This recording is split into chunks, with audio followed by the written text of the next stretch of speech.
श्री गोपाळ कृष्ण भगवान की जय। सर्वज्ञ श्री चक्रधर स्वामी की जय। माझे सर्व भाविक भक्त, माझे गोपाळ कृष्ण स्वामी यांचे भक्त, माझे दयाळू मयाळू, माझे माय बाप सर्वज्ञ श्री चक्रधर स्वामी यांचे भक्त। आता आपण ऐकू सर्वज्ञ श्री चक्रधर स्वामी यांचे चरित्र। आता भगवान श्रीकृष्ण स्वामींनी हरिपाळाच्या निर्जीव शरीरात परमेश्वर स्वामी चक्रधर यांनी चक्रपाणी महाराजांनी त्या देह उठवला। परमेश्वरासाठी आपण तळमळ करायला पाहिजे। परमेश्वरानं जीवांचा उद्धार करण्यासाठी स्वतःचा देह त्याग करून हरिपाळ देवाच्या शरीरात आपले जीव टाकून ते देह उठवला। परमेश्वर किती दयाळू मयाळू कृपाळू आहेत। आता आपण ऐकू परमेश्वर चक्रधर स्वामी यांचे चरित्र। चक्रधर स्वामी यांचे चरित्र। धर्म संस्थापनार्थाय संभवामी युगे युगे या गीतेतील नुसार कलियुगातील 5व्या सहस्रकाळात झालेला ज्ञानदाता श्री चक्रधर स्वामींचा अवतार हा उभयदर्शी अवतार होय। हा अवतार गुजरात देशाच्या राजघराण्यात झाला आणि त्यांनी महाराष्ट्रात येऊन महात्मा पंथांची प्रतिपंत मानभाऊ पंथांची स्थापना केली। त्यांचे चरित्र आता ऐका। गुजरात येथील बडोदचे स्वतंत्र राज्य शके 1101 च्या नंतर अस्तित्वात आले। तेव्हा त्या राजगादीवर मल्लनदेव यांना प्रतिष्ठित करण्यात आले। या राजाचा प्रधान विशाळदेव हा लाड सामवेदी ब्राह्मण होता। विशाळदेवांना पुत्र संतती नव्हती म्हणून त्यांनी दत्तात्रेय प्रभूंची भक्ती केली। श्री दत्तात्रेय प्रभू त्यांच्यावर प्रसन्न झाले। त्यांच्यावर प्रसादाने विशाळदेवांना मालनी देवीपासून शके 1117 मध्ये पुत्र रत्न झाले। त्यांचे नाव हरिपाळ देव असे ठेवले। हरिपाळ देव जन्मास आले तेव्हा त्यांचे जातक वर्णन करण्याकरिता पुष्कळशे ऋषी आले होते। त्यात तोरणमल गुजरात राज्य येथील राहणारा कतडीनाथ हाही होता। प्रत्येकाने आपापल्या ज्ञानाप्रमाणे जातक आयुष्यात घडणाऱ्या घटना वर्णन केले, परंतु कतडीनाथाने काही वेगळेच सांगितले। तो म्हणाला, हा मुलगा वयाच्या 25व्या वर्षी मृत्यू पावेल आणि त्याचे शरीर एखादा योगी पुरुष घेईल, देहात प्रवेश करील। तेव्हा विशाळदेव म्हणाले, असे असेल तर इतर कोणी माझ्या पुत्राचा पती देह घेण्यापेक्षा ये महाराज आपणच तो घ्यावा। आपली भविष्यवाणी खरी ठरली तर माझ्या पुत्राचा देह तुम्ही त्यांनी स्वीकारल्यास त्याचा मला आनंद वाटेल। तेव्हा कतडीनाथाने तथास्तु म्हणून अनुमती दर्शवली व तोरणमलास निघून गेला। कतडीनाथाने ज्योतिष वर्तवल्याप्रमाणे हरिपाळ देवाच्या वयाच्या 25व्या वर्षी भाद्रपद शुक्र 2 सकाळी 9 वाजता मृत्यू झाला। अग्निसंस्कारासाठी त्यांचे प्रेत स्मशानात आणले गेले। त्याच वेळी द्वारकेत कामाख्येच्या निमित्ताने श्री चक्रपाणी महाराजांनी स्वतःच्या देहाचा गुंफेत त्याग करून बडोद येथील स्मशानात आणलेल्या हरिपाळ देवाच्या मृतदेहात प्रवेश करून तो देह उठविला। प्रेतावरील वस्त्र हलू लागले। मुखावरील वस्त्र सारून हरिपाळाने डोळे उघडले। हरिपाळ देव जमलेल्या जनतेकडे दर्याद्र दृष्टीने पाहू लागले। ही अपूर्व घटना पाहून लोकांना आश्चर्य वाटले व आनंदही झाला। लोक आनंदाने म्हणाले, कुमरूजी आला। हरिपाळ देवाच्या निर्जीव शरीरात श्री चक्रपाणी महाराजांनी प्रवेश केला असल्याने श्री चक्रपाणी महाराज हे हरिपाळ देव झाले। हरिपाळ देव जिवंत झाल्यामुळे विशाळ देवांनाही आनंद वाटला, पण त्यांच्या बरोबर ते चिंताक्रांतही झाले, कारण एका आगम साधनी कतडीनाथ योग्याने हरिपाळ देवाचे ज्योतिष वर्तवल्याप्रमाणे आज घडले होते। हा आपला मूळ पुत्र नसून त्यांच्या देहात प्रविष्ट झालेला कतडीनाथ आहे। हे वास्तव सत्य लोक विसरले असले तरी विशाळदेव विसरू शकले नाहीत, म्हणून लोक वास्तव ते स्तब्ध असले तरी त्यांच्या अंतःकरणात विचारांचे काऊर माजले व ते मनातून दुःखी राहिले। हरिपाळ देव जिवंत झाल्यावर त्यांना पालखीत बसवून वाद्याचा घोष करीत राजवाड्यात आणले। गुढ्या तोरणे उभारून नगर शृंगार केला, पण विशाळदेवांच्या मनात समाधान नव्हते। हे हरिपाळ देव खरे की खोटे या संदेहात ते होते। आपण ज्या कतडीनाथ योग्याला हरिपाळ देवाचे शरीर घेण्याविषयी विनंती केली होती तोच या शरीरात प्रविष्ट झाला असेल तर कतडीनाथाच्या त्यक्त देहाचा गिरिकंदरातून शोध घेऊन संशय नष्ट करावा। या हेतूने विशाळदेवाने आपल्या सेवक सैनिकांना दऱ्या डोंगर पाडी झाडीतून कतडीनाथाचा कतडीनाथाच्या देहाचा शोध घेण्यास पाठवले, कारण सिद्धीप्राप्त पुरुष राज्य वैभवाच्या व भोग लालसेच्या उद्देशाने आपले शरीर कडे कपारीत ठेवून इतरांचा मृतदेहात शिरून विलास वैभवाचा उपभोग घेतात. ते विशाळदेव जाणून होते, परंतु सेवकांनी कड्या कपाऱ्या शोधूनही कतडीनाथाचा त्यक्त देह कोठे आढळून आला नाही. यामुळे विशाळदेवांना काहीसे समाधान वाटले. यानंतर आपली स्नुषा हरिपाळ देवाची पत्नी कमलादेवीस हरिपाळ देवाचे प्रकृती अनुभव पाहण्यास सांगितले आणि कमलादेवीने पूर्वीचे हरिपाळ व पुनर्जीवित हरिपाळ यात काहीच फरक जाणवत नाही असे अनुभव सांगितले. ही संशय कल्लोळाची परीक्षा पूर्ण झाल्यावर प्रधान विशाळदेव निर्धास्त झाले व त्यांचा संशय निघून गेला. श्री चक्रपाणी महाराज हरिपाळ देवाच्या देहात आल्यावर पूर्वीच्या हरिपाळ देवाप्रमाणे वर्तन करू लागले. अशीच त्यांची 12 वर्षे निघून गेली. या काळात तयांना कमलादेवी पासून एक मुलगा झाला. त्यांचे नाव माईपाळ देव असे ठेवले. हरिपाळ देवाचे श्री चक्रपाणी महाराजांचे अशा राज्य वैभवात मन रमेना, कारण ज्या कार्यासाठी अवतार घेतला ते कार्य तसेच पडून राहिले. म्हणून त्यांनी औदासीन्य धारण करून राम यात्रेला जाण्याचा मात्या पित्यांजवळ हट्ट धरला. रामाचे दर्शन घेतल्याशिवाय मिष्टान्न पदार्थ ग्रहण करणार नाही अशी शपथ घेऊन ते ताक भात खाऊ लागले. त्यामुळे त्यांचा देह रोडावला. हरिपाळ देवाची सर्वांग सुंदर मूर्ती कुश झालेली पाहून त्यांच्या माता पित्यांनी जड अंतःकरणाने त्यांना राम यात्रेला जाण्यास परवानगी दिली. विशाळ देवाची आज्ञा मिळताच हरिपाळ देव श्री चक्रपाणी महाराज रामटेकला जिल्हा नागपूर जाण्यास निघाले. तेव्हा गुजरात व महाराष्ट्र राज्याचे वैरस्थ असल्यामुळे मराठी राज्यात हरिपाळ देवांना मराठी सैनिकांकडून उपसर्ग होऊ नये म्हणून विशाळ देवांनी त्यांच्या बरोबर लढाऊ सैनिकांची तुकडी दिली. यांच्यासह ते शके 1154 फाल्गुन मासात राजवाड्यातून बाहेर पडले. हरिपाळ देव पालखीत बसून सैनिकांसह गुजरात येथून महाराष्ट्रात येत असताना ते दररोज थोडे सैनिक परत पाठवू लागले. त्याचबरोबर राजवान पालखीही पाठवली. असे होत असताना महाराष्ट्रात रिद्धपूर जवळील देऊळवाडा येथे आल्यावर 2 सेवक त्यांच्या बरोबर राहिले. त्यांनाही तेथे माहीत होऊ न देता साधा पोशाख करून रिद्धपूरला चैत्र शुद्ध पौर्णिमेस शके 1155 रोजी आले. तेव्हा रिद्धपूर येथील राधवन हाटात खानवाडीच्या बाजारपेठेत श्री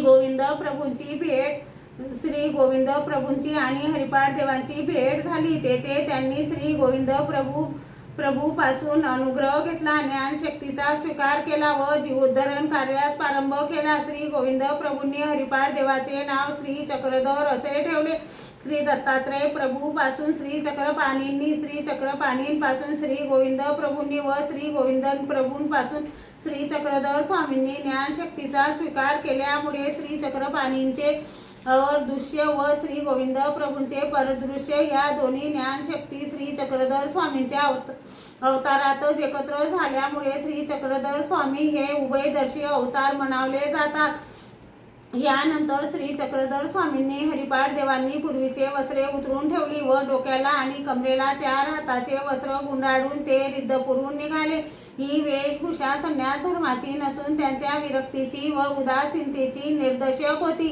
या उदास स्थितीत ते तहान लागली तरी कुणास पाणी पिण्यास मागायचे नाहीत. नदीच्या काठी जायचे आणि दोन्ही हात टेकून तोंडानेच पाणी पित असत.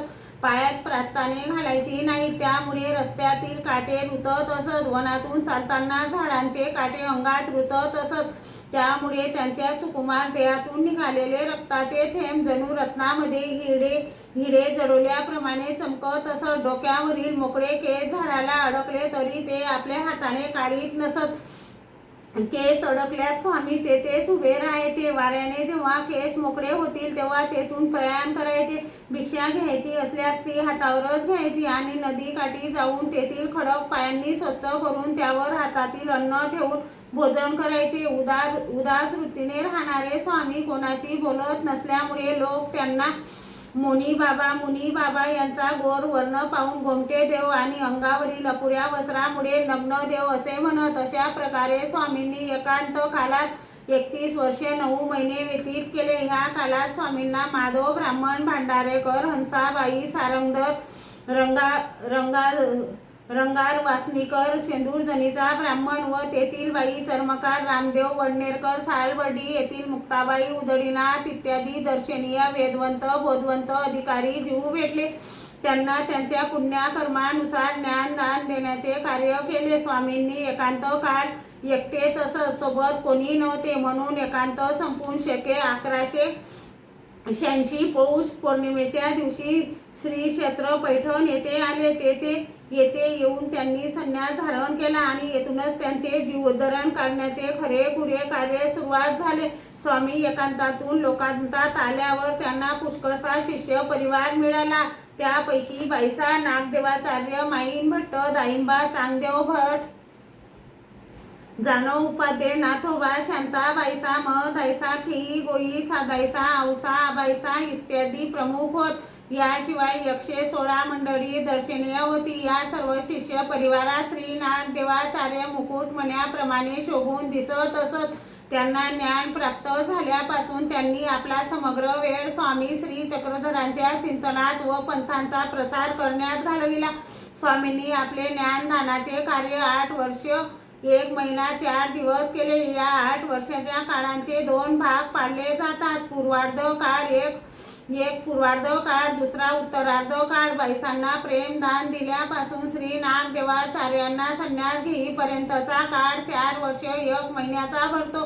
याच पूर्वार्ध काळ आणि श्री नागदेवाचार्यांनी संन्यास घेतल्यापासून स्वामींच्या उत्तरापंथे गमनापर्यंतच्या 4 वर्ष 4 दिवसाच्या काळास उत्तरार्ध म्हणतात. एकांकानंतर स्वामींनी 8 वर्षाच्या काळात महाराष्ट्रातील जनतेला मराठी भाषेतून व्यावहारिक व धार्मिक तत्त्वे सांगितली. उपदेश करताना अहंकाराचा लवलेश किंवा अन्य धर्माचा द्वेष नसे सांगितलेली तत्त्वे स्वामींनी प्रथम स्वतः आचरणात आणली, मग लोकांना सांगितली. ती अशी: अहिंसा, ब्रह्मचर्य, सत्य, प्रिया भाषण, सत्यार्जव, त्रिविधी तप, भूत मैत्री, दर्याद्रता, व्रत, त्याग, प्रवृत्ती धर्म, निवृत्ती धर्म, वैदिक धर्म, महाराष्ट्राविषयी प्रेम, निर्भयता, व्यवहार नीती इत्यादी अनेक आचार तत्वे जनतेला पटवण्याचा प्रयत्न केला. स्वामींनी आपल्या तत्वज्ञानात जीव, देवता, प्रपंच, परमेश्वर ह्या 4 वस्तू नित्य व अनादीच्या असल्याचे सांगितले. ह्या 4 वस्तू नित्य अनादीच्या असल्याचे सांगितले. एकंदरीत स्वामींनी गृहत्यागानंतर 40 वर्ष महाराष्ट्रभर पायी हिंडून ज्ञानदानाचे महान कार्य केले. याशिवाय पुष्कळांना शित्यानंद, विद्यानंद दिला व काही अघटित कार्यही करून दाखवली, परंतु ती मोक्षाची साधन नाही असे सांगितले. श्री चक्रधर स्वामी आपले जीवोद्धरणाचे कार्य करीत असताना विरोधाचे वादळ उठले. ब्रह्मसान व महादाश्रय सारख्या वैदिक पंडितांना तथा पैठणातील महाजनांना स्वामींनी वैदिक मार्ग नष्ट केला असे वाटे, पण तशी वस्तुस्थिती नव्हती. उलट स्वामींनी वैदिक धर्माचे खरे ज्ञान लोकांना करून दिले. पण हेमाद्री प्रवृत्तीची विपरीत कल्पना होऊन त्यांना स्वामींचे कार्य रुचले नाही, म्हणून प्रधान हेमाद्रीने शस्त्र सैनिक स्वामींकडे पाठवले. पण स्वामींनी आपले शिष्य श्री नागदेव यांच्याकडून त्यांचा प्रतिकार करून त्यांना पराभूत केले. यामुळे हेमाद्री आणि लोकांना स्वामींचे सामर्थ्य अनुभवास येऊन त्यांना शांत राहावे लागले. परंतु अशा लोकांकडून दुष्कृत्य घडू नये, पाप होऊ नये, त्यासाठी स्वामींनी महाराष्ट्रातून उत्तरेकडे जाण्याचा निश्चय केला. स्वामींनी बेलापूर जिल्हा अहमदनगर येथे असताना आपल्या पश्चात भक्तांनी कसे राहावे याचे समग्र ज्ञान नागदेवादी भक्तांना 7 दिवस केले. शेवटी श्री नागदेव भटांना आचार्यपद प्रदान करून त्यांना म्हणाले की तुम्ही भक्त मंडळीसह श्री गोविंद प्रभूंच्या सन्निधानात राहावे. असे सांगून कृष्ण पक्ष चतुर्थी शके 1194 रोजी बेलापूरहून निघाले आणि क्रमवशे मुक्काम करीत रिद्धपूर जवळील दांभेरी येथे आले. तेथे श्री गोविंद प्रभूंची भेट घेतली. मग त्यांनी आपला समग्र परिवार त्यांच्या सांभाळी घातला. दुसरे दिवशी तेथून निघाले व 7 पुडा पर्वत ओलांडून ते उत्तरेकडे निघून गेले. तिकडे अद्यापही विद्यमान आहेत.